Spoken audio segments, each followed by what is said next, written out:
साध संगत जी, प्यार से कहना धन निरंकार जी। एक नई साखी के साथ स्वागत है आप सभी का आपके ही अपने चैनल पर। और हमारी आज की इस साखी का शीर्षक है गुलाब जामुन। चलिए सुनते हैं आज की ये साखी। साध संगत जी, मोहन जी रोज ही दोपहर के समय देखते कि एक बूढ़ा चुपचाप दुकान के सामने आकर रुक जाता। लालच भरी निगाहों से मिठाई की दुकान में करीने से सजी हुई मिठाइयों को देर जब तक संभव हो पाता था वो निहारता रहता था। उसके पहनावे और व्यवहार में मेल नहीं था। मतलब रहन सहन से तो वो बूढ़ा व्यक्ति ठीक ठाक घर का लगता था। संकोचवश ना तो मोहन जी उसको कुछ कह पाते थे और ना ही उसे दुकान से जाने को वो बोल पाते थे। ऐसा तकरीबन 1 महीने से चल रहा था। आज भी वो बूढ़ा व्यक्ति देर से खड़ा था और जैसे ही वो जाने को तत्पर हुआ तो मोहन जी उसके सामने आ गए।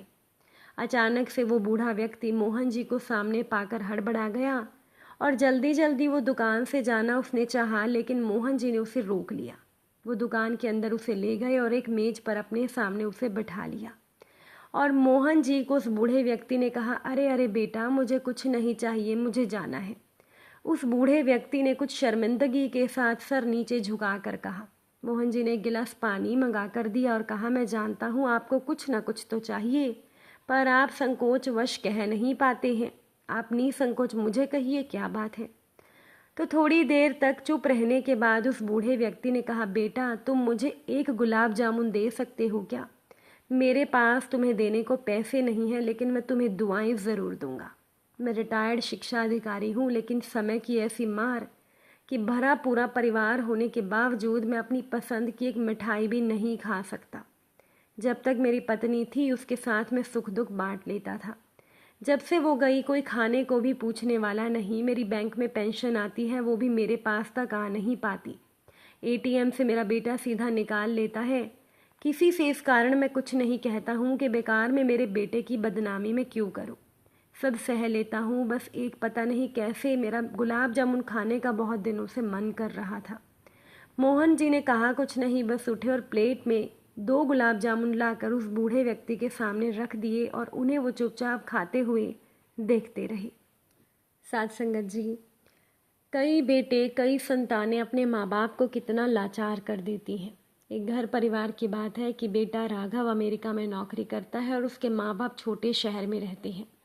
अकेले हैं, बुजुर्ग हैं, बीमार हैं, लाचार हैं। जहाँ बेटे की ज़रूरत है वहाँ पैसा भी काम नहीं आता। बेटा राघव वापस आने के बजाय अपने पिता को एक पत्र लिखता है। पुत्र का पत्र पिता के नाम। पत्र में लिखा कि पूज्य पिताजी, आपके आशीर्वाद से आपकी भावनाओं इच्छाओं के अनुरूप मैं अमेरिका में व्यस्त हूँ। यहाँ पैसा, बंगला, साधन सुविधा सब कुछ है, नहीं है तो केवल एक समय। आपसे मिलने का बहुत मन करता है। चाहता हूँ आपके पास बैठकर बातें करता रहूँ। मैं आपके दुख दर्द को बांटना चाहता हूँ, परंतु क्षेत्र की दूरी, बच्चों के अध्ययन की मजबूरी, कार्यालय का काम करना भी ज़रूरी। क्या करूँ, कैसे बताऊँ। मैं चाह कर भी स्वर्ग जैसी जन्मभूमि और देवतुल्य माँ बाप के पास आ नहीं सकता। पिताजी, मेरे पास अनेक संदेश आते हैं। माता पिता जीवन भर अनेक कष्ट सह कर भी बच्चों को उच्च शिक्षा दिलवाते हैं और बच्चे माँ बाप को छोड़कर विदेश चले जाते हैं। पुत्र संवेदनहीन होकर माँ बाप के किसी काम नहीं आते हैं। पर पिताजी, मैं बचपन में कहाँ जानता था कि इंजीनियरिंग क्या होती है। मुझे क्या पता था कि पैसे की कीमत क्या होती है। मुझे कहाँ पता था कि अमेरिका कहाँ है। योग्यता, नाम, पैसा, सुविधा और अमेरिका तो बस आपकी गोद में ही बैठकर समझा था ना। आपने ही मंदिर ना भेजकर क्रिश्चियन स्कूल भेजा, खेल के मैदान में नहीं कोचिंग भेजा, कभी आस पड़ोस के बच्चों से दोस्ती तक नहीं करने दी। आपने अपने मन में दबी हुई इच्छाओं को पूरा करने के लिए दिन रात समझाया कि इंजीनियरिंग, पैसा, पद, रिश्तेदारों में नाम की वैल्यू क्या होती है।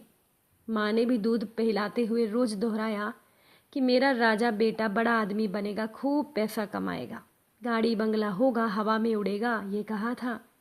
मेरी लौकिक उन्नति के लिए जाने कितने मंदिरों में घी के दीपक जलाए थे।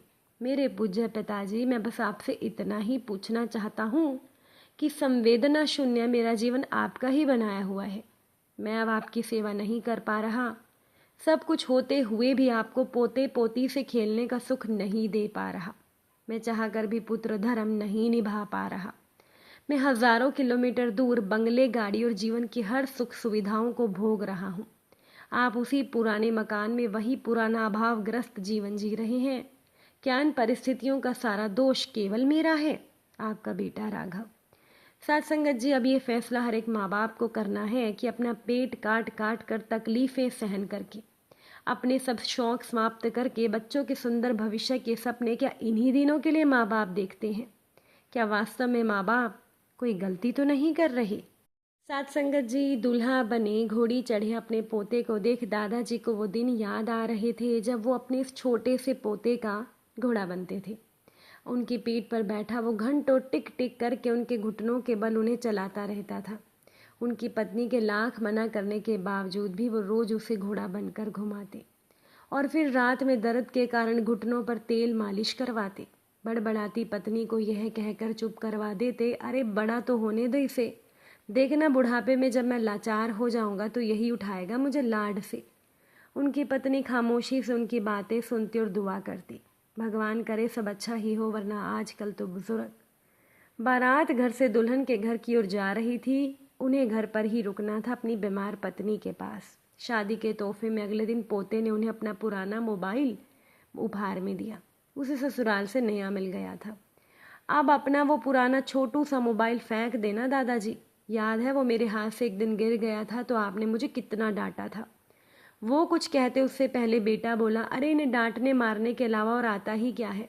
मुझे तो एक कांच का गिलास टूटने पर इतनी जोर का चांटा मारा था कि मेरा गाल लाल हो गया था। सब मेहमानों के सामने खामोशी से सब सुनते वो याद कर रहे थे कि वो कांच के 4 गिलास उनकी पत्नी ने पुराने कपड़ों के बदले में अपने बेटे के लिए कितने चाव से लिए थे, कि उसके दोस्तों के घर पर आने पर पुराने पीतल के गिलास में पानी या शरबत पिलाना बेटे को पसंद नहीं था। इसके लिए उसने अपनी वो साड़ी भी बर्तन वाली को दे दी थी जो उनका एक अकेला उपहार थी, वो लाल गोटे की साड़ी। और वो छोटा सा एक मोबाइल उन्होंने एक एक पैसा जोड़कर इसीलिए खरीदा था कि वो दोनों शहर में बैठे अपने बेटे और पोते की खैरियत जान सकें, उनकी आवाज़ सुन सकें। अपने हाथों पोते का महंगा मोबाइल धीरे से मेज पर रखते हुए उन्होंने कहा, मुझे ये चलाना कहाँ आता है, इसे तू ही रख और फिर अब बात भी किससे करनी है।